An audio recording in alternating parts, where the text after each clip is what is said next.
વલ્લભના વાલા વૈષ્ણવો, જય શ્રી ગોકુલેશ વૈષ્ણવ. ગઈકાલે સત્સંગમાં આપણે શ્રી ગોકુલેશ પ્રભુના વિદ્યાભ્યાસની વાત કરી હતી. ઉપરાંત આપશ્રીનો પરિવાર અડેલ છોડી ગઢા પધારે છે તે કથાનું પણ ગઈકાલે આપણે રસપાન કર્યું. હવે આપણે પ્રાકટ્ય સિદ્ધાંતનું મંગળાચરણ ગાઈશું. जय जय गोकुल के जन जीवन प्रभु, जय श्री गोकुल पति राय, जय जय श्री गोकुल प्रिय आत्मा, जय श्री गोकुल सुखदाय, जय श्री गोकुल पति राय,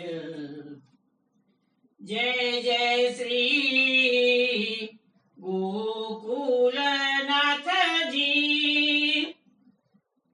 जय श्री गोकुल सुखधाम, जय जय लीलानीत नवी, जय श्री पुराण काम, जय श्री गोकुलपति राय, कर जोड़ी चरणे नमो, श्री वल्लभ रसरास,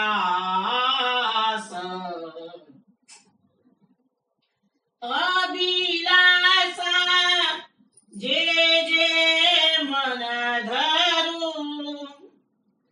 ते करवी पूरन काम, जय श्री गोकुलपति राय, जय जय गोकुल के जन जीवन प्रभु, जय श्री गोकुलपति राय. વૈષ્ણવ, આજના સત્સંગમાં આપણે શ્રી ગોકુલેશ પ્રભુના ગઢામાં નિવાસ દરમિયાન જે લીલા થઈ છે એ શ્રવણ કરીશું. પણ તે શરૂ કરતા પહેલા એક કીર્તન શ્રવણ કરીશું. તેના શબ્દો છે, ય આનંદ સબકો બડભાગી. यह आनंद सबको बड़ भागी, यह आनंद सबको बड़ भागी, सब मंगल सिर मोर महोत्सव, आयो परम सुहागी, यह आनंद सबको बड़ भागी, यह आनंद सबको बड़ भागी, घर घर अति उत्साह मन रहे, प्रेम रंग पागी, नख सीख लो श्रृंगार सजो है, सुंदर अति अनुरागी, यह आनंद सबको बड़ भागी, यह आनंद सब को बड़ भागी यह आनंद सब को बड़ भागी यह आनंद सब को बड़ भागी વૈષ્ણવ આ કીર્તન આપે આશાવરી રાગમાં શ્રવણ કર્યું છે. આ શ્રી ગોકુલનાથજીના પ્રાકટ્યોત્સવ પર કોઈ બર્થડે એમની જન્મદિવસ પર ભગવદીઓએ વર્ણન કરતા કહ્યું છે કે એ આનંદ સબકો બળભાગી, બળભાગી જેના જેટલા છે બધા માટે આ મોટો આનંદનો દિવસ છે કે છે. સબ મંગલ શિર મોર મહોત્સવ, જે શુભ મહોત્સવ આજે ઉજવાઈ રહ્યો છે એ બધા મહોત્સવનું પણ આ શિર મોર શ્રેષ્ઠ મહોત્સવ છે. આયો પરમ સુહાગી, આ અમારા ભાગ્યથી આ પરમ ઉત્સવનો દિન આજે આવે છે. ઘર ઘર અતિ ઉત્સાહ મન રહે પ્રેમ રંગ પાગી, એટલે આજે આ ઉત્સવના દિવસે સર્વ ઘેર ઘેર બધાને ઉત્સાહ રહ્યો છે કે જે આ ઉત્સવના દિવસે અને બધા પ્રેમ રંગમાં ભીંજાઈને પાગલ થયેલા છે કે છે. નખ શીખલો શૃંગાર સજવાય, ગોકુલનાથજીને આ સમયે ઉત્સવના દિવસે નખથી માથા શિરથી નીચે સુધીના સંપૂર્ણપણે શૃંગાર સજવામાં આવેલા છે. સુંદર તિરાગન, એટલા માટે ગોકુલનાથજીનું જે સ્વરૂપ છે એક અનુરાગપૂર્ણ સુંદર શોભી રહ્યું છે. તો આપણે આ કીર્તન જોયું. હવે આપણે ગઢામાં જે નિવાસ દરમિયાન જે ઘટના બની રહી છે એ બધાની વાતો આજે કરીશું. ગઈકાલમાં સત્સંગમાં આપણે જોયું વૈષ્ણવો કે બાધે ગંઢથી વિદાય થયા છે શ્રીજી ગુસાઈજી, અને જે રાણી દુર્ગાવતીના ગઢામાં પધારે છે એ રાણી દુર્ગાવતી એ નિસ્સાધન ફળરૂપા ભક્તજન છે અને સ્વતઃ કૃપાબળથી કાર્ય કરવા માટે જ પ્રભુ કૃપા ગઢામાં પધારે છે. ગઈકાલે બી મેં સમજાવેલું કે આ ગઢા આજે તમે ઇન્ટરનેટ પર શોધશો તો કદાચ ના બી મળે, પણ જબલપુર શબ્દ તમને બધાને ખબર જ છે. મધ્યપ્રદેશમાં ગઈકાલે સમજાવ્યું છે મેં, છતાં ફરતી કહી દઉં કે જબલપુરમાં આ ગઢાની બેઠક છે, ગુસાઈજીના લગ્નની બેઠક છે એ જબલપુરમાં આવેલી છે, તળાવના કિનારે જ છે. અને ત્યાં લગ્નની બેઠકમાં ખાસ તો મેં કહ્યું ગઈકાલે કે સાડી ભેટ કરાય છે. જે કોઈ બેઠકમાં ગોસાઈજીને કે મહાપ્રભુજીને સાડી ભેટ ના કરાતી હોય પણ એ સાડી ભેટ કરાય છે. બીજું મેં તમને જગદલપુરમાં કહેલું કે ભાઈ ધુઆધાર ધોધ જોવા જેવું છે, માર્બલ રોક્સ છે, નર્મદા કિનારે આવેલું છે આ બધી જગાઓ. તો અહીંયા શ્રીજીએ પોતાની કિશોર અવસ્થાના પ્રથમ 3 વર્ષ અહીંયા ગઢામાં ગાળેલા છે. આજે પણ ખૂબ રળિયામણી જગા છે.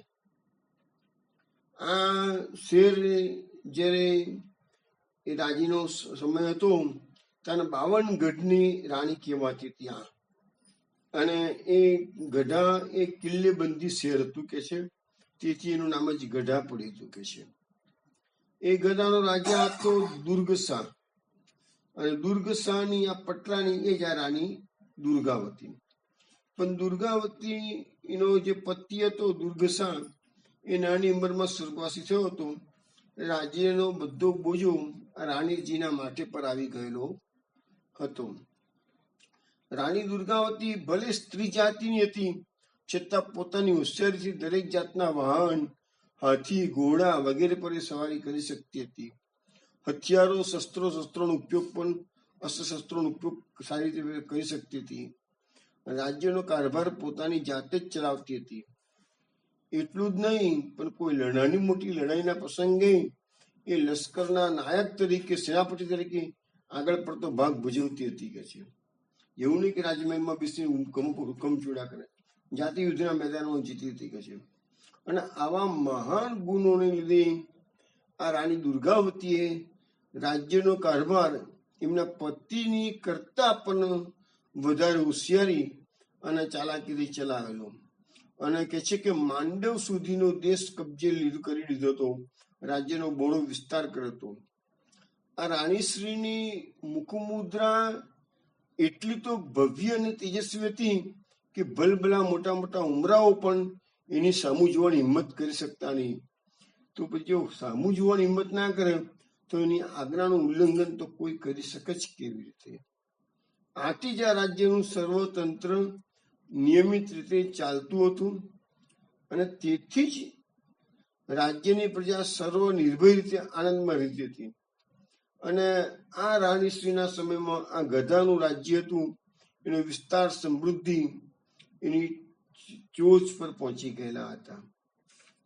હવે એની સમૃદ્ધિ માટે, વૈભવ માટે એવું કહેવાય છે કે રાણીના ત્યાં રાજમહેલમાં પાસે હાથીખાનામાં જુદી જુદી જાતના આશરે 1400 હાથી રહેતા હતા. એ જમાનામાં હાથીનો વ્યવહાર વધારે થતો ને, એટલા 1400 હાથીઓ તો એની રાણીની પાસે રહેતા હતા.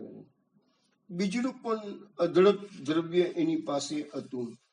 પરમ ભગવતીએ ગોપાલદાસ વ્યારાવાળાનું વર્ણન કરતા કે છે, હાથી તો ઇતને જીતને गिनी सके न कोई, हाथी की बाहुल्यता घर घर हाथी सोए, इतनो तो घर काहू के મુસાઉ નહીં હોય. એટલે કે છે કે એટલા બધા હાથી હતા એના રાજ્યમાં કે ગણી પણ ના શકાય. હાથીની બાહુલ્યતા એટલે કે વિશાળ હાથીઓનું જૂથ તે લોકોના રાજ્યમાં હતું. તો ઘેર ઘેર લોકો પાસે હાથી હતા કે છે. ઇતનો તો ઘર કહું કે મૂસાઉ નહીં હોય કે છે. એટલે એટલા બધા હાથીઓ કે ઘરમાં ઉંદર પણ ના હોય એટલા તેના ઘરમાં હાથીઓ હતા કે છે. એવું કહે છે. મૂસાવ એટલે ઉંદર. એક જગ્યાએ એવું પણ વર્ણન છે કે આટલા હાથી તો વનમાં ના હોય એટલા એના રાજ્યમાં હાથી હતા કે છે. બાકી સામાન્ય હાથી તો જંગલી હાથી તો વનમાં વધારે પડતા હોય ને. પછી કહે છે કે બ્રહ્મણ કી હાથી ભાટ કુંભાર, જાચિક કી હાથી અરુ હાથી ધોબી લુહાર. અરે એના ગામમાં રજપૂતો તો હાથી નાખે, સેનાપતિઓ કે લશ્કરોના હાથી નાખે નહીં. બ્રાહ્મણોના ઘેર પણ હાથી, ભાટ અને કુંભારના ઘેર પણ હાથી. પછી કે છે કોઈ જાચક માગવા હોય તો હાથી દાનમાં આપી દેવાનું કે છે. કોઈ હાથી અને કઈ ધોબી હોય ઘેર, લુહારના ઘેર પણ હાથી બાંધેલો હોય. એટલા બધા હાથી એમના રાજ્યમાં હતા કે છે. પોચ મોહર કુપૈયે સુંદર હાથી અમોલ, પૈરાણી કે ચડવે કો હાથી અતિ બહુ મોલ. એ જમાનામાં ખાલી 5 મોહરમાં તો હાથી વેચાતો મળતો હતો કે છે. અને કે છે કે લોકો પૈણવા જાય ને તો હાથી પર ચડીને, ઘોડા પર નહીં પણ હાથી, આપણે કે વરરાજા પેલા કે છે ઘોડા પર જાય ને તો એ કહે છે કે હાથી પર વરરાજા પૈણવા જતા હતા કે છે. પછી હાથીઓના નામ આપેલા છે, પલટા ગુડદાર નામ ઓર સાડુલ, મંડલિયા સિંધ સારવા એસે પરમ અમોલ. તો આવા બધા નામો હાથીના આપેલા છે અહીંયા. હવે એક પ્રસંગ એવો બન્યો કે આ રાણીનો જે ઉમરાવ હતો એનું નામ હતું મહારખી. એ મહારખી એક વખત શ્રી ગુસાઈજીના ત્યાં દંડવત કરવા માટે આવે છે. અને એ વખત એવું બને છે કે ગુસાઈજી એમના અધિકારી ચાપાભાઈને ખખડાવી રહ્યા છે. કહે છે કે એ વખત એવું બનેલું કે એમના ભંડારમાં આ ચાંપાભાઈએ 700 મણ ચના ભરેલા હતા અને બધા ભેજવાળી જગામાં ભરેલા હતા. એના કારણે બધા ચના ઉબાઈ ગયા. એટલે ગુસાઈજીએ કહ્યું આટલું મોટું નુકસાન, 700 મણ ચના ફેંકી દેવાના આવે એ આપણને પોસાય કેવી રીતે? કે ચાંપાભાઈને ખખડાવતા હતા કે ભેજવાળી જગા હતી તો તમારે થોડી સાવચેતી રાખવી જોઈએ ને કે છે. ગુસાઈજીએ પછી ચાંપાભાઈને આજ્ઞા કરી કે બધા ફેંકી દો કે છે, હવે ઉબાઈ ગયા છે, ચણા શું કરી શકે છે. અને એ જ વખતે પેલા મહારખીની અહીંયા ગુસાઈજી નડવટ કરવા માટે આવે છે. એટલે એ સાંભળી ગયો કે પ્રોબ્લેમ આવો બધો થયો છે. એટલે એને કીધું કે રાજ, ચના શા માટે નક્કી દેવડાવું છું કે છે, તમે બધા ચના મને આપી દો કે છે, હું તમને બદલામાં એટલા જ બીજા સારા નવા સારા ચના આપું છું કે છે. ત્યારે ભંડારી ચોફાભાઈએ ઉમરાવને પૂછ્યું, ભાઈ તમે આટલા બધા 700 મણ ચનાને કરશો શું? તો ઉભાઈ ગયેલા છે કે છે. એના ઉત્તરમાં ઉમરાવે કહ્યું, અરે અમારા ત્યાં રાજમાં ઘણા હાથી છે કે છે, અને દરેક હાથીને દરરોજ અમારે 2 મણ ચના તો ખોરાકમાં આપવા જોઈએ છે કે છે. તો અમે દરેક હાથીને 2 મણ ચોખા ચનાની જોડે જોડે શેરેક ચના જેવા આ ઉભાઈ ગયેલા આપીશું કે છે. તો થોડા દિવસો બધા ચના પૂરા થઈ જશે, અને હાથીને તો 2 મણ ચોના મળે સારા, તો એક શેર જરા ખરાબ મળશે તો ખાઈ જશે, કશો વાંધો નહીં આવે કે છે. હાથી ફરિયાદ કરવા નહીં આવે કે છે. એટલે એવો પ્રોબ્લેમ પણ સોલ્વ કરી આપ્યો હતો કે છે આ ગાધાની રાણીના ઉમરાવે કે છે. હવે આ તો પ્રસંગ આવ્યો, પણ હજુ એક પ્રસંગ એવો છે કે જ્યારે ગુસાઈજી ગઢામાં પધરાવ્યા એની પેલા રાણીને બધાઈ મોકલી હતી. માણસ અગાઉજીને સંદેશ આપે કે ભાઈ શ્રી વલ્લભના રાજકુમાર શ્રી વિઠ્ઠલરાજ પધારી રહ્યા છે. તો વધાઈ મળતા સૌ પ્રભુના કહેવામાં શું છે કે મહાપ્રભુજીએ તો 2 વખત દિગ્વિજય કરેલો અને જગતગુરુની પદવી મળેલી. આખા ભારતભરમાં મહાપ્રભુજી તો પ્રખ્યાત થઈ ગયેલા હતા, અને બ્રહ્મવાદનું સ્થાપન કર્યું, બધાને ખબર પડી ગયેલી કોઈ મહાપુરુષ છે. અને એમના જ સુપુત્ર જયારે પધારી રહ્યા છે હોય તો એ સ્વ પ્રભુના દર્શનની આરતી એ રાણીબાને એકદમ થઈ ગઈ, વિવલ થઈ ગયા રાણીબા. અને વધૈયાને પૂછે, પ્રભુ ક્યાં છે, કેટલે દૂર છે કે છે, વગેરે અધીરેથી પ્રશ્ન પૂછવા મળ્યા. છેવટે વધૈયો સારી વાત લઈને આવ્યો હતો, એટલે વસ્ત્રાભૂષણથી સન્માન કર્યું છે. અને વિઠ્ઠલનાથજીના જે પુત્ર ગોકુલનાથજી છે એની પર વાતો બધી સાંભળી લે કે બહુ સ્વરૂપવાન છે, અને જે જીવો છે એ મોહી પડે છે કે છે. એટલે શ્રીજીના સામે જે પધરાયેલા માટે તૈયારી કરી. હાથી, ઘોડા, રથ, પાલકી, મીના વગેરે અનેક પ્રકારના વાહન, દરબારના મોટા મોટા ઉમરાઓ, શહેરના ભાવિક સદગૃષ્ટોના મોટા સાજન માજન સાથે રાણી શ્રી વાસ્તે ગાસ્તે શ્રીજીના દર્શન માટે સામે પધારે છે. દર્શન માત્રથી રાણી શ્રીની વેદના શાંતિ, જે વાતો સાંભળી હતી બહુ સ્વરૂપવાન છે, તો એને દર્શન કરતા જ એમની વીર વેદના શાંત થઈ, પરમાનંદ પામ્યા. પછી જબલપુર એટલે કે ગઢા ગામની બહાર એક સુંદરીય જમણિયા નામનું તળાવ, એટલે જમણાજીના ઉપરથી જમુનિયા પડ્યું હશે કદાચ, એટલે તળાવ પર ગુસાઈજીએ મુકામ કર્યો. હવે આજે પણ તમે બેઠક છે ને એક તળાવના કિનારે જ છે.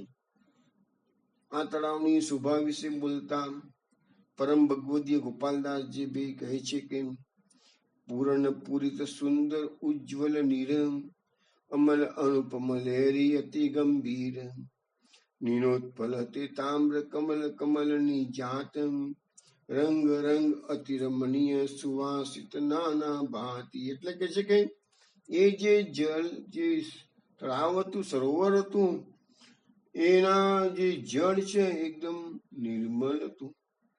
એમાં જાત જાતના રંગબેરંગી કમળ ખીલતા હતા કે છે, અને એની સુવાસ પણ અતિશય સુંદર હતી કે છે. મકરંદે લોભ્યા અલિકુલે ગુંજી દિન રેન પક્ષી અનેક જાતિના બોલે મધુરા વેન. હવે એ સરોવરની શોભા તો સુંદર હતી જ, પણ આટલા બધા કમળ થતા હતા, તેના મકરંદના રસને લોભથી કેટલાય ગુમરાઓ રાત દિવસ એના પર ગુંજ્યા કરતા હતા કે છે.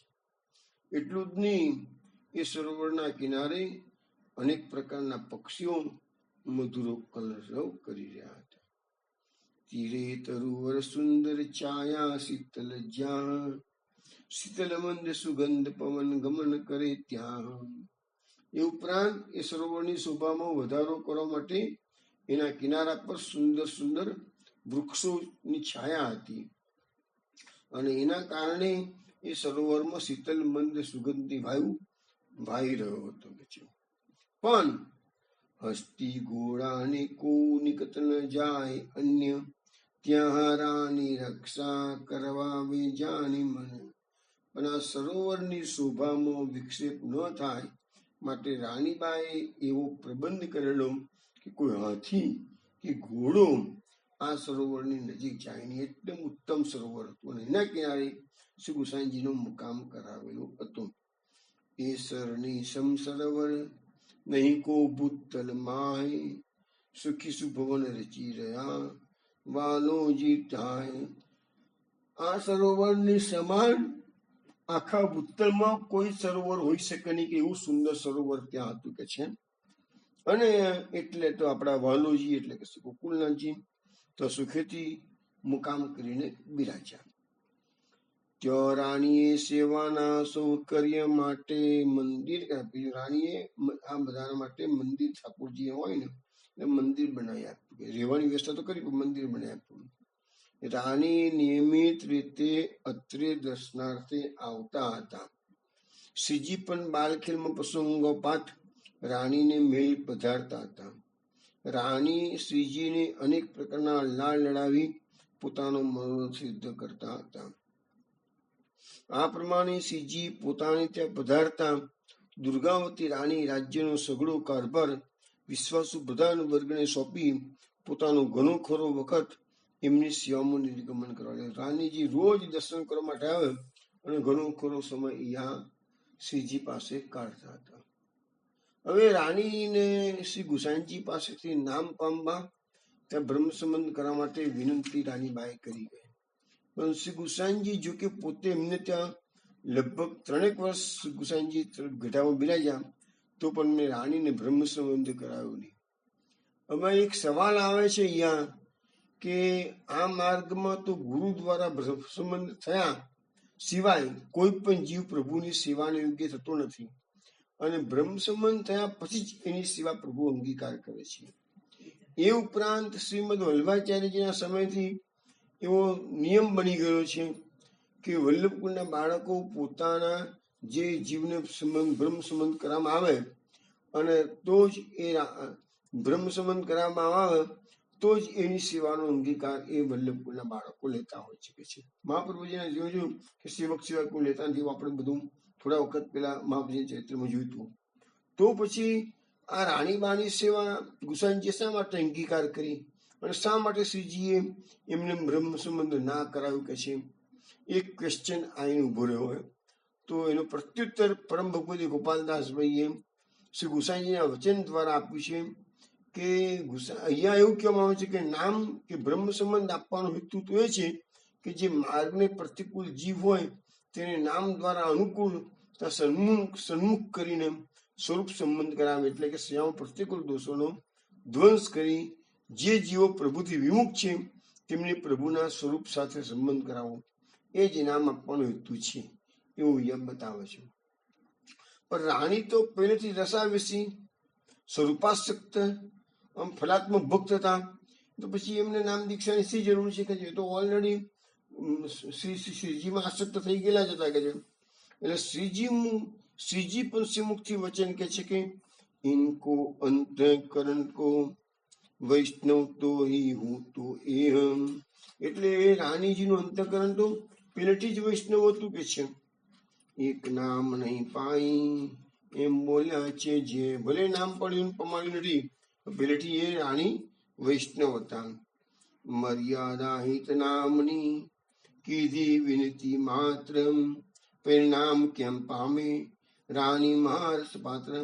મર્યાદાથી જ રાણીએ વિનંતી માત્ર કરી હતી. બાકી રાણીને બ્રહ્મ સંબંધ નામ દીક્ષાની જરૂર હોતી હતી કારણ કે એ રાણી તો મહારસ પ્રાપ્ત કરવાનું પાત્ર ઓલરેડી પહેલેથી હતું જ કે છે. શ્રીજીના ગુણ સ્વરૂપ સહિત અંતર્ગત માહે બાહ્યાભ્યંતર રમી રહ્યા નામનું કાર્ય ને ત્યાં કે છે. હવે શ્રીજીના ગુણ અને સ્વરૂપ એમના અંદર અને બહાર બધે રમી રહેલા હતા. શ્રીજીમય એ રાણી થઈ ગયા હતા. એટલા બધા સ્વરૂપાસક શ્રીજીમાં હતા કે છે. પછી કે છે નામ પ્રમાણવાની શું જરૂર છે. નામ સાધન ને સ્વરૂપ ફળ પામ્યા રસરાય. નામ તો સાધન છે અને સ્વરૂપાસક્તિ તો ફળ છે કે છે. એ તો રાણી બા પામી ગયા છે.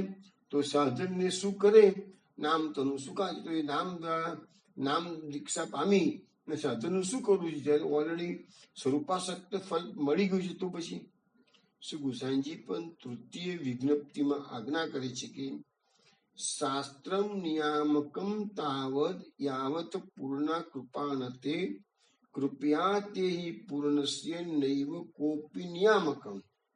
એટલે કે જ્યાં સુધી શ્રીહરિની પૂર્ણ કૃપા હોતી નથી ત્યાં સુધી જીવને શાસ્ત્ર નિયામક છે, પણ જ્યારે શ્રીહરિની પૂર્ણ કૃપા થાય છે ત્યારે તો જીવને માટે શાસ્ત્રો પણ નિયામક નથી. આ વસ્તુ તો આપણે અનેક વાર સમજાવી ચૂક્યા છીએ કે આ પુષ્ટિ માર્ગ છે એ લૌકિક વૈદિક થી પરનો માર્ગ છે. લૌકિક એટલે તો આપણું સમાજમાં જે બધા આપણે રહીએ છીએ એ તો તમે ફોલો કરો કે ના કરો એ વસ્તુ કોઈ અર્થ નથી પડતો એમાં. પણ વૈદિક એટલે શાસ્ત્ર, સામાન્ય રીતે આપણે શાસ્ત્રનો તો ફોલો કરવું જ જોઈએ. પરંતુ પુષ્ટિ માર્ગની પરમોચ્ચ અવસ્થા તમે જો પ્રાપ્ત કરી લીધા હોય તો પછી શાસ્ત્રોનું પણ ઉલ્લંઘન થાય, કારણ કે પ્રભુ પ્રેમ એ જ સર્વોપરી છે.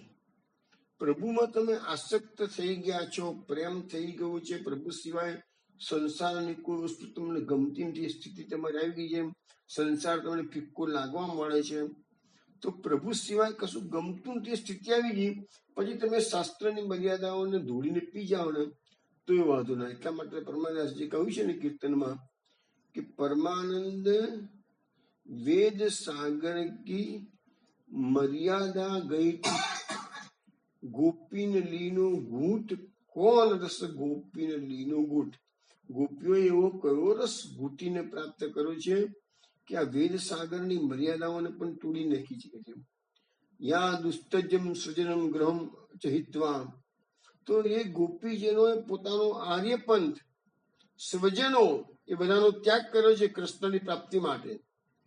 તો એ ઉચ્ચ અવસ્થા છે ગોપીજનોની. એ તો આ માર્ગમાં ગોપી પ્રેમને સર્વોચ્ચ કહેવામાં આવેલો છે. એ વસ્તુ અહીંયા કીધું છે કે શાસ્ત્ર, આપણે લોકોએ શાસ્ત્રને ફોલો કરવું જ પડશે. જોવા એવું ના માનતા કે આપણે પુષ્ટિ માર્ગે વૈષ્ણવ શાસ્ત્ર ફોલો, શાસ્ત્રને ફોલો દરેક વૈષ્ણવે કરવું જોઈશે જ.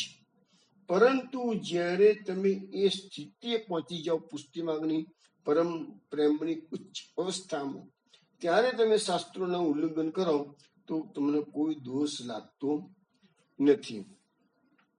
રાણીનો દેહ તો રસાવરણ થતા સ્વરૂપાત્મક હતો, તો પછી એના નામનું શું પ્રયોજન છે? વળી નીકળતી વખતે રાણીની, આજે એક વસ્તુ આપણે વિચારીએ કે અહીંયા રાણીનું એક્ઝામ્પલ આપવામાં આવ્યું છે કે રાણીને સ્વરૂપાશક્તિ એટલી બધી હતી શ્રી ગોકુળનાથજીને કે એને નામની વિનંતી કરી, બ્રહ્મસંબંધની વિનંતી કરી તો બહુ ગુસાઈજી આપી રહ્યું કે એનું ઓલરેડી એ લેવલ ક્રોસ થઈ ચૂક્યું હતું.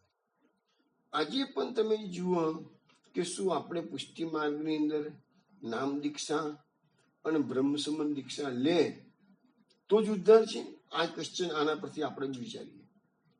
પણ ના, એ નામ દીક્ષા બ્રહ્મન દીક્ષા એ સંપ્રદાયમાં પ્રવેશ માટે છે.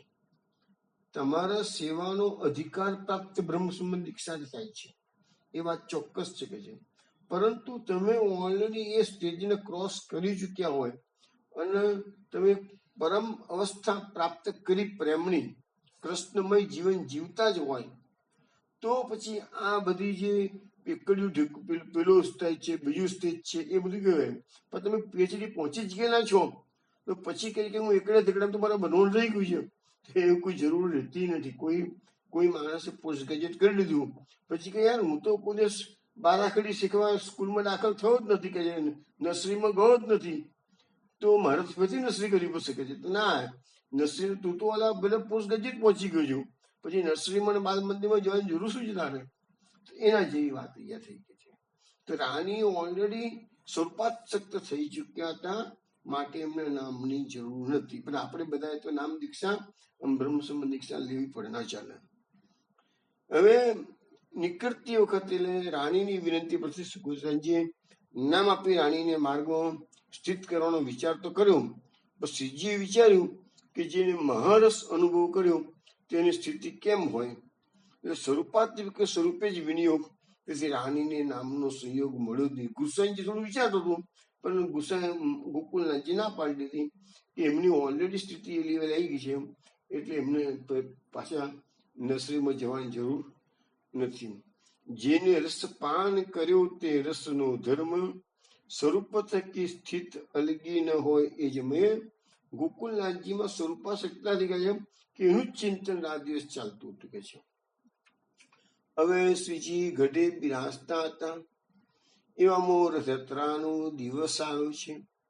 શ્રી પુરુષોત્તમ ક્ષેત્રમાં રથોત્સવ અગાઉના વર્ષે જોઈને શ્રી ગુસાઈજીએ અડેલમાં શ્રીજીનો રથોત્સવ કર્યો હતો. એ કરતા પણ વધારે વૈભવથી અત્રે એ ઉત્સવ ગઢામાં કરવામાં આવ્યો. રાણીને કહીને 16 પૈડાનો એક ભવ્ય રથ તૈયાર કરાયો અને એને રાણીના ઉત્તમોત્તમ ઘોડા જોડ્યા. અષાઢ સુધી બીજના રોજ પ્રાતઃકાળમાં પુષ્ય નક્ષત્રમાં શ્રીજીને શ્રી ગુસાઈજીએ સ્વસ્થ શૃંગાર કરી રથમાં પધરાવ્યા. અમે એકચ્યુઅલી તો પેલા જે પોતાનું જે શિવ્ય સ્વરૂપ હતું એ પધરાવ્યું છે અને શ્રીજીને આગલા ભાગમાં રથમાં પધરાવ્યા છે. એવો કેટલાક જગ્યાએ એવો પણ ઉલ્લેખ કરેલો છે. અને વાજિંત્રના મધુર ધ્વનિ સાથે રથ આગળ ચાલવા માંડ્યો. આ સિવાય સાજનમાં અનેક ભક્તજન દરબારીઓ, શહેરના પ્રતિષ્ઠિત ગ્રહસ્થો પણ આ રથયાત્રામાં સામેલ થયા હતા. ધીમે ધીમે રથ આગળ ચાલ્યો. રસ્તામાં અનેક જગ્યાએ ભોગ સમર્પાતો, આરતી ઉતારાતી, નોછાવરી વાય રાયલું ઉતારવામાં આવતા. થોડેક દૂર જાય એટલામાં શ્રીજીના દર્શન માટે રાણીની ઘણી આરતી થઈ. પર રથની આગળ શ્રી ગુસાઈજીની સાથે હતા, તેથી પાછા ફરીને શ્રી ગોકુલનાથજીના દર્શન કરી શક્યા નહીં. તેથી રાણીબાની તીવ્ર વેદના થવા લાગી. ભક્ત વત્સલ શ્રીજી પથ્થરના આ રાણીબાની વેદના શ્રીજી સમજી ગયા.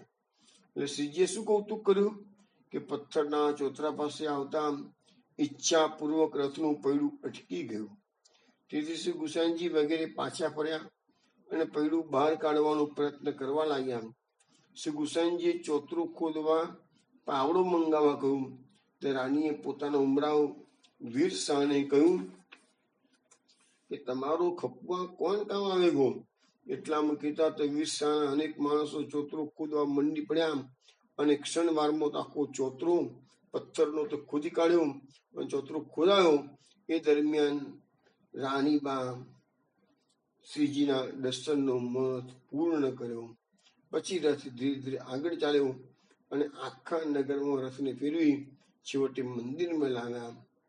રથમાંથી ઉતરી શ્રીજીએ દર્શન દ્વારા અનેક ભક્તજનોનું સન્માન કર્યું અને છેવટે જયઘોષ થયો અને પછી સર્વ મંડળ વિસર્જિત થયું.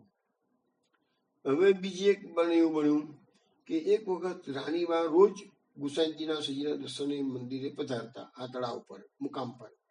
પણ એક વખત શું થયું કે રાણીબા બહુ વ્યસ્ત હતા, એટલે એમને ગુસાઈજીને કેવડાવ્યું કે આજે તમે મારા રાજમહેલમાં પધારો અને સાંજે શ્રીજીને લઈને આવજો, સાથે શ્રીજી પણ લાવજો. પછી રાણીને અલગ બે લાભ લેવો હતો. હવે એ વખતે ગુસાઈજી શ્રીજી સાથે રાણીને ત્યાં સભામાં પધાર્યા. એ દરમિયાન બ્રહ્મદાસ નામનો એક બ્રાહ્મણ આવ્યો અને એને પદ ગાયું, કર મોરલી કટી ગ્રીવા કુટિલે કી અંગના જેને ઘેરે. એટલે ભગવાનનું સ્વરૂપનું જે લલિત ત્રિભંગી છે અને ભગવાન આંખોથી ઈશારા કરી રહ્યા છે કે મીન્સ કે વક્ર ભ્રુકુટી કરી રહ્યા છે, એનું વર્ણન આ સ્વરૂપ આ કીર્તનમાં કરવામાં આવે છે. એ સાંભળી શ્રી ગુસાઈજી પસંદ થઈને બોલ્યા, કેવળ શુદ્ધ જાત વર્ણન છે. એટલે ભગવાનનું આ શુદ્ધ વર્ણન કર્યું છે.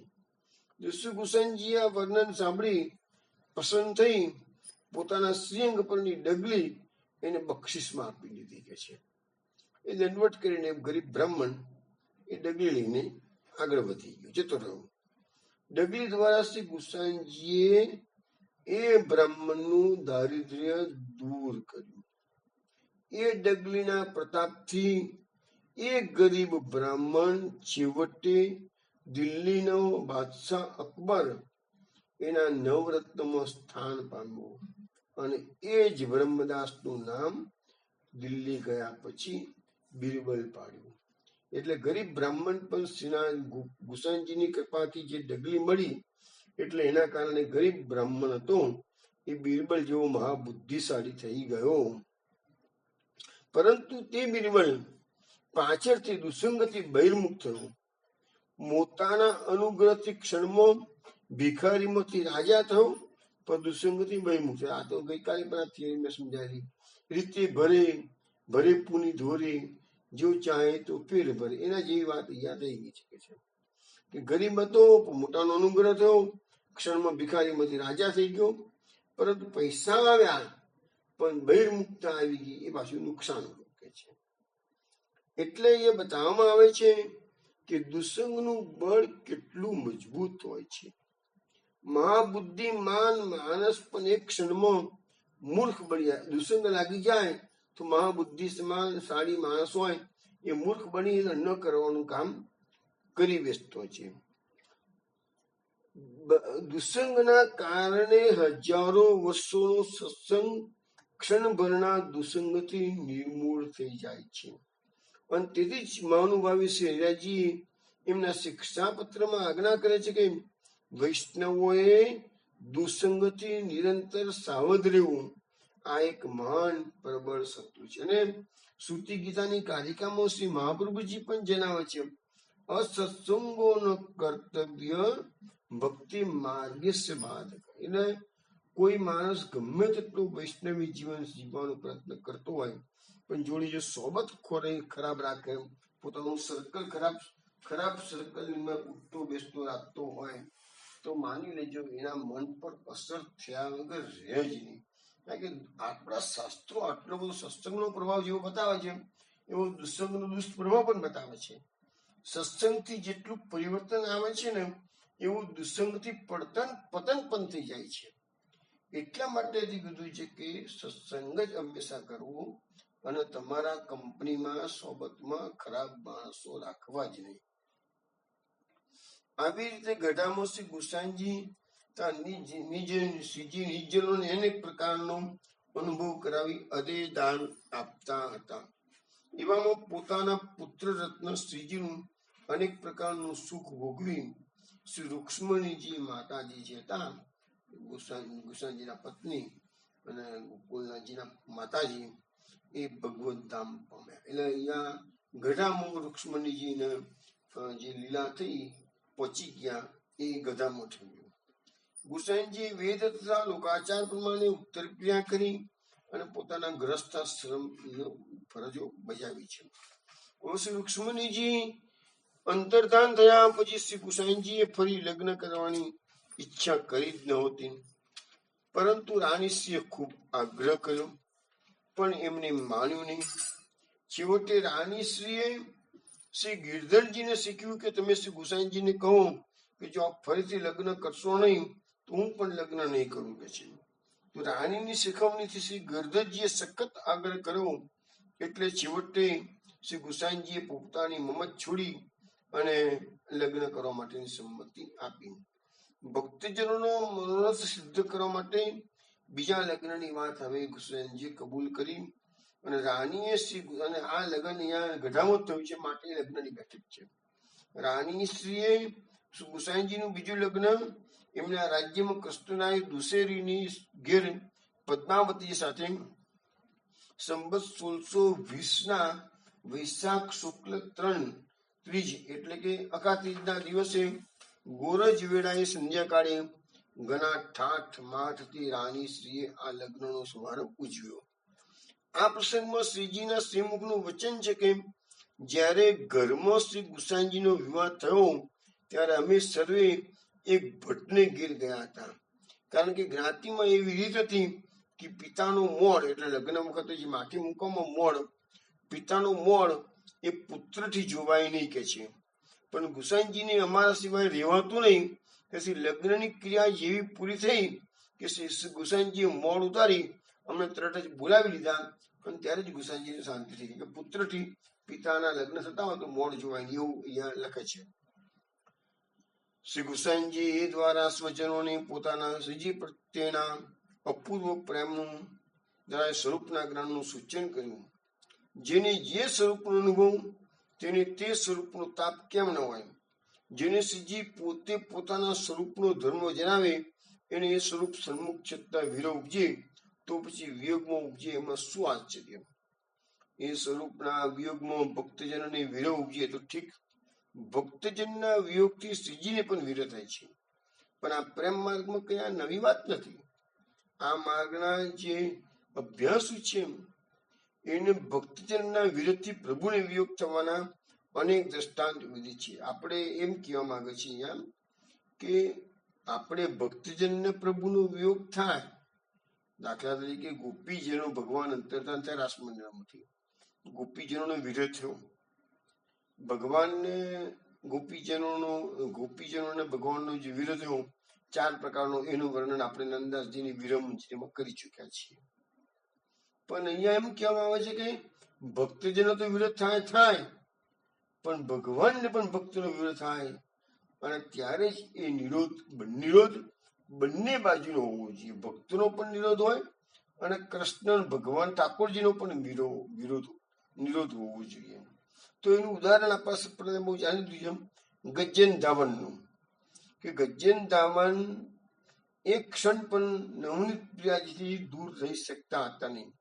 અને એક વખત ગોકુળમાં શું બન્યું કે અક્કાજીએ મંદિરમાં કોઈ માણસ નહીં હોવાથી ગજ્જન ધાવનને કીધું કે જાઓ પાનની સામગ્રી તમે લઈ આવો. હવે ગજ્જન ધાવનને ઠાકોરજીથી દૂર કર્યા, એ ગજ્જન ધાવનથી સહન થયું નહીં, રસ્તામાં એમને જીવડ ચડ્યો અને છટાપાટ પડી ગયા બેભાન થઈને. હવે આ બાજુ અક્કાજીએ રાજભોગની તૈયારી કરી દીધી અને ધરવા પધાર્યા, ત્યારે પ્રભુએ અક્કાજી ના પાડી કે ગજ્જન ધાવન સિવાય રાજભોગનું આરગ્યુસ નહીં કે છે. અને પોતાના નેત્રોમાંથી થયેલું અશ્રુપાત પણ અક્કાજીએ જોયું, ઠાકોરજીના નેત્રોમાંથી અશ્રુપાત થઈ રહ્યો છે કે છે. એટલે એમને અક્કાજીએ તરત જ માણસને મોકલ્યો, બીજા ગજ્જનને બોલી લાવ, ઠાકોરજી રાજભોગ આરોગવાની ના પાડે છે કે છે. ત્યારે ખબર પડી કે ઠાકોરજીના વિરહથી એમનું દેહાનું સંતાન જતું રહ્યું છે, રસ્તામાં પડેલા છે કે છે. પણ એમને જાગૃત કર્યા અને ઠાકોરજી પાસે લાવવામાં આવ્યા, અને ત્યારે જ ઠાકોરજી રાજભોગ. તો અહીંયા પરસ્પરસનો નિરોધ સિદ્ધ થયેલો છે. તો વિરહ એક ભક્તનો છે એમ નહીં, ભગવાનને પણ ભક્તનો વિરોધ થાય છે.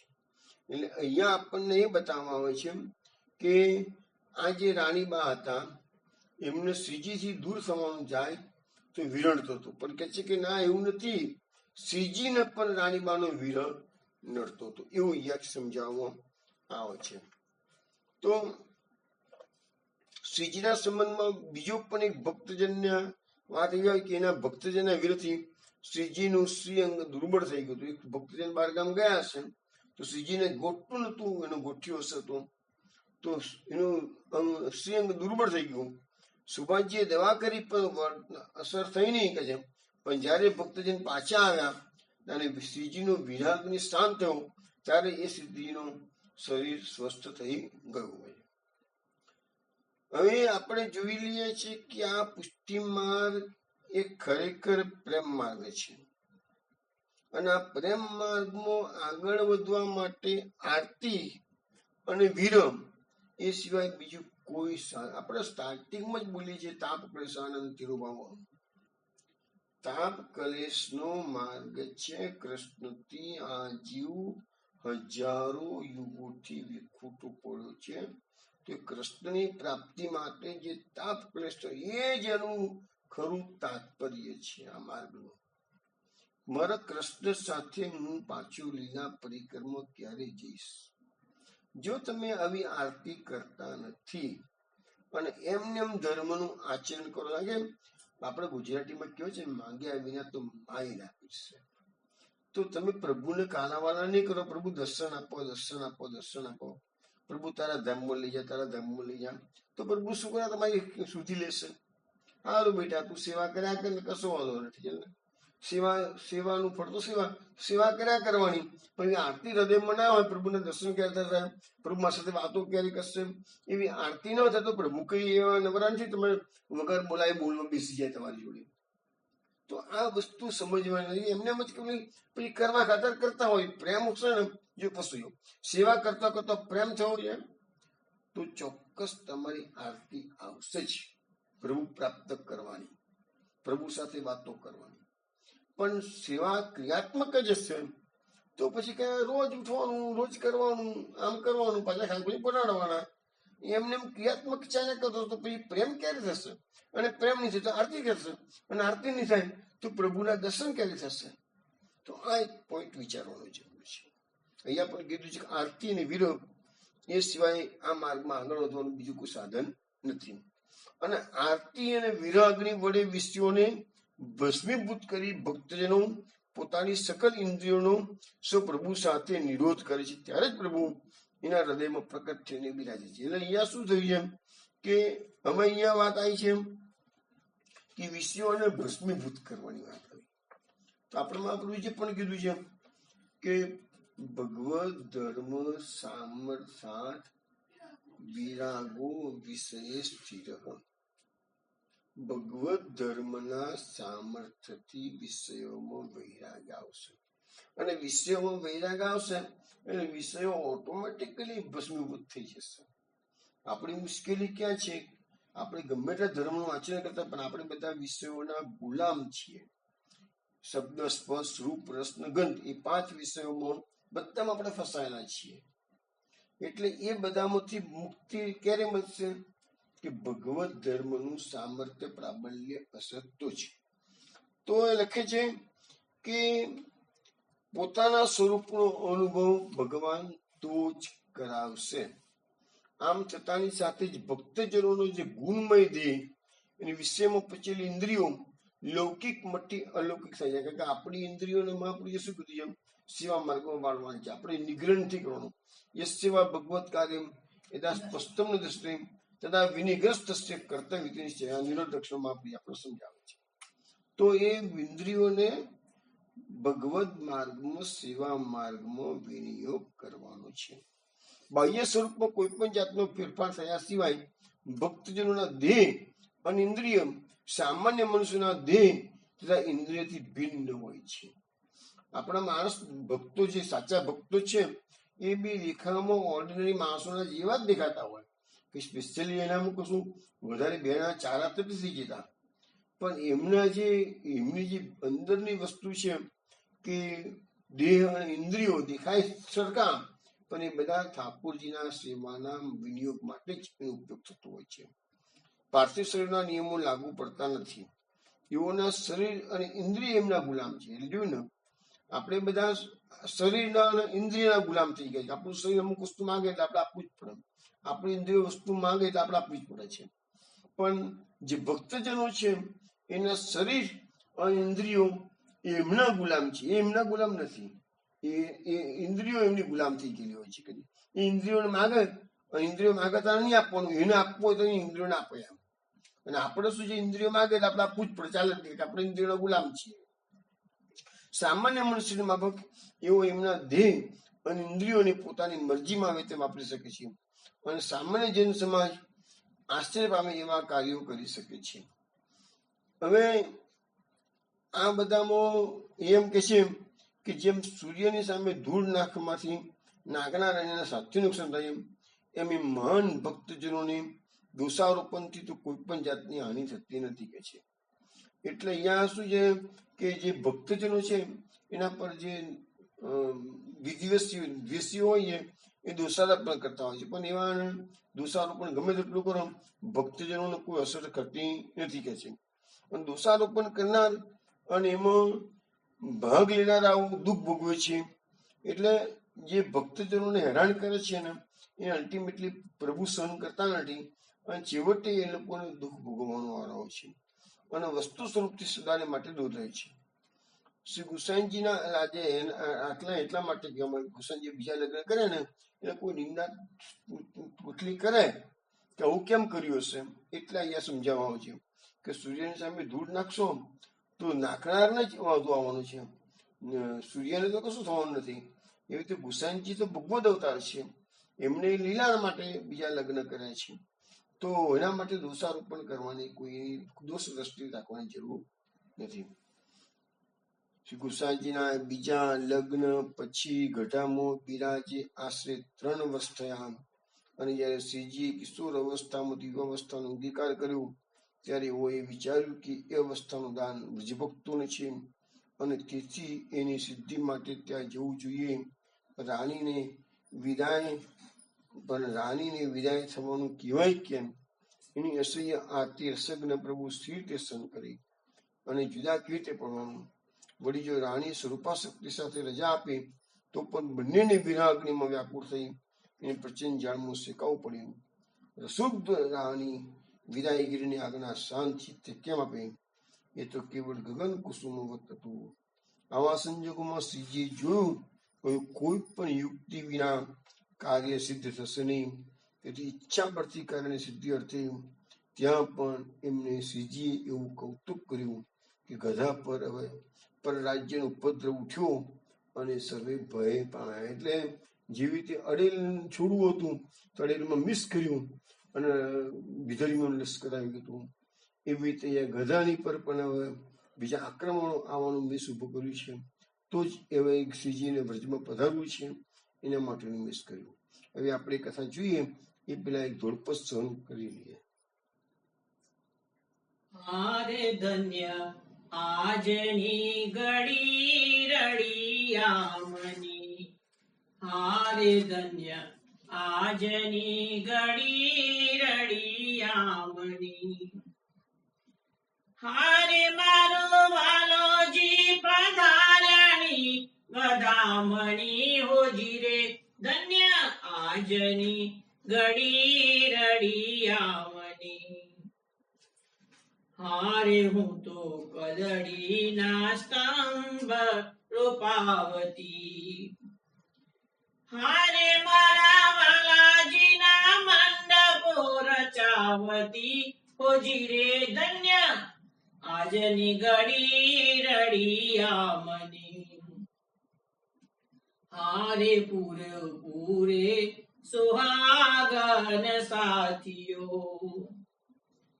હારે જે મમલ પંતાવે હરી હાથિયા હોજી રે, ધન્ય આજની ઘડી રળિયામણી. હારે હું તો મોતીડાના ચોક પુરાવતી, હારે મારા વાલાજીની આરતી ઉતારતી હોજી રે, ધન્ય આજની ઘડી રળિયામણી.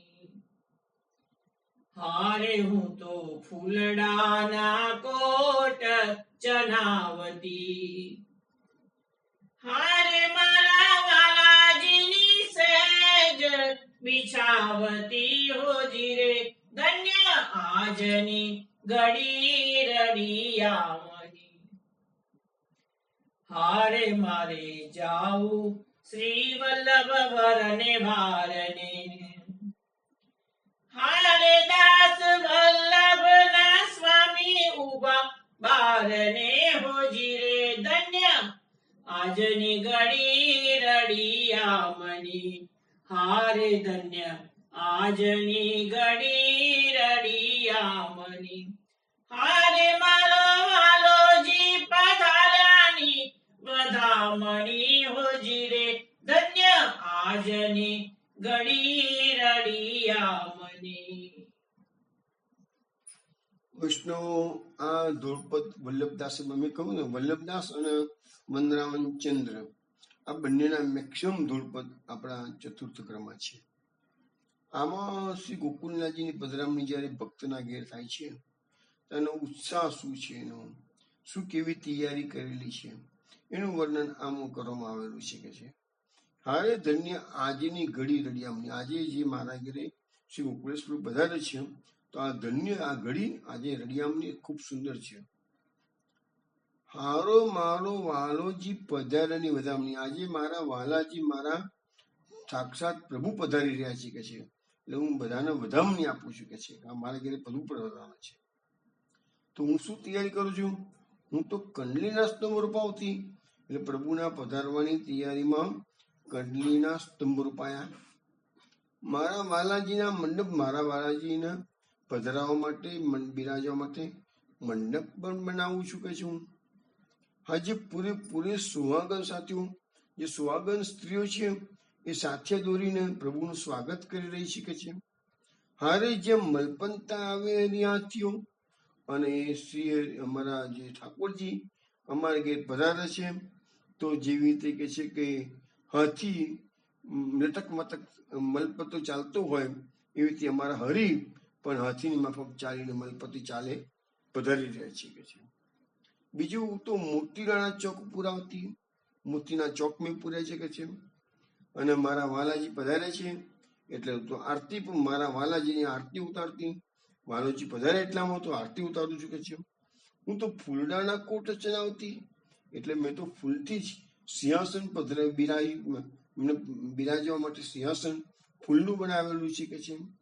મારા વાલાજીની સેજ બીજાવતી અને પછી મારા વાલાજી પધારે છે તેમને આરામ કરવાની જરૂર તો જે સેજ છે એ પણ હું સુંદર તૈયાર કરી રહી છું કે છે પધારી. હારે મારે જાઉં શ્રી વલ્લભવરને વારે પધારે છે એટલે હું ઓવારણા લઈ રહી છું મારા વલ્લભવરના કે છે. હારે દાસ વલ્લભના સ્વામી બારણે અને આ વલ્લભવરને ઓવારણા લેવું છું એટલામાં તો અમારા સ્વામીજી બારણા પર આવી ગયેલા છે કે છે. તો આવું એક ધૂળપદ પ્રભુજી ગોકુલેશ પ્રભુ પધારે છે તારા વૈષ્ણવનો આનંદ સમાતો નથી અને એના ઉપલક્ષ્યમાં અનેક ધૂળપદોની રચના આપણા થયેલી છે. એમના જીવનના જે પ્રસંગો છે, વિવાહ પ્રસંગ છે, મહોત્સવનો પ્રસંગ છે, કાશ્મીરનો પ્રસંગ છે, બધા પ્રસંગો ધીરે ધીરે આપણે લઈશું અને એના અનુરૂપ જે બી કીર્તનો આવતા હશે એ લેવાનો હું પ્રયત્ન કરીશ. હવે આપણે ગઢાની વાત કરતા હતા કે હવે શ્રીજીએ વિચાર્યું કે ગઢા છોડીને પાછા વ્રજમંડળમાં પધારવું છે. હવે રાણીબાની પાસેથી સીધી તે આજ્ઞા માગે તો રાણી કોઈ સંજોગોમાં આપે એમ હતું નહીં કે છે. હવે જો કોઈ ઉપદ્રવ થાય, રાજભાગ મચી જાય તો જ અહીંથી નીકળી શકાય કે છે. તો શ્રીજી પોતાની લીલા સામગ્રી સહિત બિરાજે ત્યાં ઉપદ્રવની શક્યતા કઈથી હોય કે છે. કોઈ ઉપદ્રવ ના કરી શકાય કારણ કે આ તો એક કટાક્ષ માત્ર શ્રી ગોકુલેશ પ્રભુ કરોડો બ્રહ્માંડો સર્જી શકે છે. અરે કરોડો બ્રહ્માંડોનો નાશ કરી શકે છે. તો એવા કૃપાપાત્ર અને લીલોપયોગી ભક્તજનોને આ ઉપદ્રવની ચિંતા શું કરવાની હોય કે છે. કોઈ કહેશે કે શ્રીજીની ઈચ્છા એ જ કારણ છે, તો આવી નિજજનોની પીડારૂપ ઈચ્છા શ્રીજી શા માટે સવારતા હશે? શ્રીજીના નિજજનો છે રાણીબા, બધા ઉપદ્રવ શા માટે થાય કે છે? શ્રીજી તો સર્વ સામર્થ્યવાન છે કારણ કે પૂર્ણ પુરુષોત્તમ સ્વરૂપ છે કે છે. તો લખે છે કે પ્રભુનું હાર્દ જાણવા કોઈ સમર્થ નહીં. પ્રભુને કયા સમયે શું કરવું છે તો વસ્તુ કીધું ને, કો વિત્તિ ભૂમન ભગવન પરાત્મન યોગેશ્વરોત્રી ભગવત સ્ત્રીલોક્યામ કો વા કથમ વા કથિમા કરી હતી વિસ્તારની ક્રીડસી યોગમાં. હે પ્રભુ, બ્રહ્માજી એમની સ્તુતિમાં કહે છે, પ્રભુ તમે કઈ લીલા, ક્યારે, કયા હેતુથી, કેટલા પ્રમાણનો કશો કોઈ જાણતું નથી. ભગવાનની લીલામાં જે રહસ્યો ભરેલા છે એ માત્ર ભગવાન જ જાણે. ભગવાન એક લીલામાં અનેક પર્પઝો, હેતુઓ પૂરા કરી આપે છે. એવી ભગવાનની લીલાઓ હોય છે. એટલે આપણે લૌકિક બુદ્ધિથી માપવા જઈએ કે આવું કરવું જોઈએ તેમ ના કરવું જોઈએ, એ બધું વ્યર્થ છે. કશું ચિંતા નહીં કરવાની. આપણે તો માત્ર પ્રભુની લીલાના ગુણગાન ગાવાના. પ્રભુએ આમ કેમ કર્યું ને તેમ કેમ કર્યું ને એ વિચારવાનું આપણું સામર્થ્ય છે જ નહીં. આપણે સમજી નથી શકતા. એટલે કે જે એઓસીના વચનામૃત દ્વારા આ ગંભીર પ્રશ્નોનું સમાધાન થઈ શકે. શ્રીજીએ રાણીના ભાવનો અંગીકાર કર્યો હતો, નહીં કે શ્રીજીએ એના રાજ્યનો અંગીકાર. શ્રીજીના રાજ સાથે શું લેવા દેવા છે? રાણી સાથે લેવા દેવા હતી. રાજ્યનો વિનિયોગ આવે એ પ્રભુની ઈચ્છા પણ નહોતી, અને પ્રભુની જે વિનિયોગ ના આવે એ ભક્તને પ્રતિબિંબ રૂપ થાય. અને તેથી રાણીને આવા પ્રતિબંધોથી મુક્ત કરવા પરમ કૃપાળુ ભક્તાધીન શ્રી ગોકુલેશ પ્રભુએ નિજ ઈચ્છાથી રાણીના હિતાર્થે જ આ ઉપદ્રવ ઉત્પન્ન કર્યો. હવે આપણે ભાગવતમાં પણ આનું સમાધાન ક્લેરિફિકેશન મળે છે કે અસ્યામ અનુગ્રહણામી હરિષ્યે તદ્ધનમ શને શને કહે છે. આપણે એમ માનીએ કે ભાઈ ભક્તના જીવનમાં તો કોઈ કષ્ટ આવવું જ ના જોઈએ, ભક્તના પર તો ભગવાનના 4 હાથ હોય, એવું આપણે સામાન્ય આપણી લૌકિક બુદ્ધિથી આપણે વિચારતા હોઈએ, પણ ના, એવું નથી. સુદામાને ભલે ભગવાને ઇન્દ્રનો વિભવ આપ્યો, સુદામા રંગ કપાળી ભૂમિ પુરુષોત્તમ શસ્ત્રામાં કોઈ છે, પણ એની પહેલા સુદામાની શું સ્થિતિ હતી? એ તો બાળ લંગોટિયા મિત્રો હતા, બાળપણના મિત્રો હતા. શું ભગવાન દ્વારકાનાથને ખબર નથી કે મારું સુદામાને સવારે ખાય તો સાંજે ખાવાની તકલીફ પડે, એવી એની સ્થિતિમાં જીવી રહ્યું છે? તો એવા સુદામાનું આટલું કષ્ટનું નિવારણ ભગવાને ભલે કર્યું, પણ જિંદગી તો એની કષ્ટમય ગઈ ને. તો લીલા કેમ આવી? લીલા તો એનો જવાબ ના મળે આપણને. કૃપા, આપણે એને કૃપા કહીએ છીએ, મીન્સ કે કૃપા કેવી જોઈએ. આપણે કૃપા કહીએ ને, આપણે તો એમ જ માનીએ, આપણે તો બ્લેમ જ કરતા હોઈએ છીએ આવી વસ્તુ બનતી હોય ત્યારે. ભક્તના જીવનમાં જયારે કષ્ટ આવે છે ત્યારે એવરેજ વ્યક્તિઓ એને નેગેટિવલી જોતી હોય છે, પણ એવું નહીં કરવાનું. કારણ કે પ્રભુની લીલા પ્રભુ જ જાણે. અહીંયા પણ એ જ વાત આવે છે કે રાણી પર એને કૃપા કરવી છે, તો રાણીઓ સંપૂર્ણપણે સ્વરૂપાસક્ત તો હતી જ રાણી, પણ એનો પૂરેપૂરો અંગીકાર લીલામાં થાય કે છે. એટલે પ્રભુએ ઉપદ્રવ ઉત્પન્ન કર્યું અને બાહ્ય દ્રષ્ટિથી રાણીનું લૌકિક રાજ્ય અને સુખના સાધન હવે નાશ કરવાના છે. તો પણ એના અલૌકિક સુખમાં ઘણી સરળતા અનુરૂપ છે. મહાપ્રભુજી પણ એક કાર્યક્રમ આપણને સમજાવ્યું છે કે વૈષ્ણવને કીધું છે કે મૃત્યુ પછી તો તું કૃતાર્થ થવાનો જ છું, તો પછી લૌકિક દુઃખની સુખના તું ચિંતા કરે છે. આ મહાપ્રભુજીની કાર્યક્રમમાં કીધું છે. એટલે અલ્ટિમેટલી તો જે મૃત્યુ પછીનું આપણું જે જીવન છે એ અનંત અનંત અનંત ઘણું જીવન મોલાવવું છે. આપણી મુશ્કેલી ક્યાં છે? આપણી લૌકિક બુદ્ધિથી આજે 70, 80 કે 90 વર્ષ જીવીએ છીએ ને, એની જ ચિંતાઓ કર્યા કરી આખી જિંદગી પૂરી કરી નાખીએ છીએ, અમૂલ્ય માનવ જીવન આપણે બગાડી નાખીએ છીએ. પણ આપણે પછી શું કરીશું, પછી ક્યાં જઈશું, પછી શું થશે, એની ચિંતા ક્યારેય કરતા નથી. તો એ વાત અહીંયા આવે છે કે રાણીનું લૌકિક રાજ્ય સુખના સાધન નાશ કર્યા અને અલૌકિક સુખમાં તેથી જ ઘણી સરળતા લાભ થયા. શ્રીજી નિરંતર પોતાના કૃપાપાત્ર ભક્તજનોને લૌકિક બંધનોમાંથી કોઈને કોઈ પ્રકારે નિજ બળથી, પ્રમેય બળથી મુક્ત કરે છે અને ભક્તજનોને પણ ઘણું પ્રિય થઈ પડે છે. તેઓ તો હરદમ આવા બંધનોમાંથી છૂટવા માટે પ્રયત્ન કરતા જ હોય છે. અને જ્યારે સ્વપ્રભુ નિજ બળથી મનમાં ધારેલી ઉમેદ પાર પાડે ત્યારે તો એ ભક્તજનોના આનંદનું તો કેવું શું. એટલે કહેવાનો મતલબ એવો છે, હવે શું ઉપદ્રવ આવે છે એમાં સોમવારે રાત્રે 8 વાગે, કાલે રવિવાર રજા છે સત્સંગમાં, અને સોમવાર રાત્રે 8 વાગે આપણે મળીશું. અને કયો ઉપદ્રવ આવ્યો અને જેથી શ્રીજી ગઢા છોડીને ગોકુલ પધારે છે એ વાત આપણે સોમવારે કરીશું. ત્યાં સુધી જય જય શ્રી ગોકુલેશ.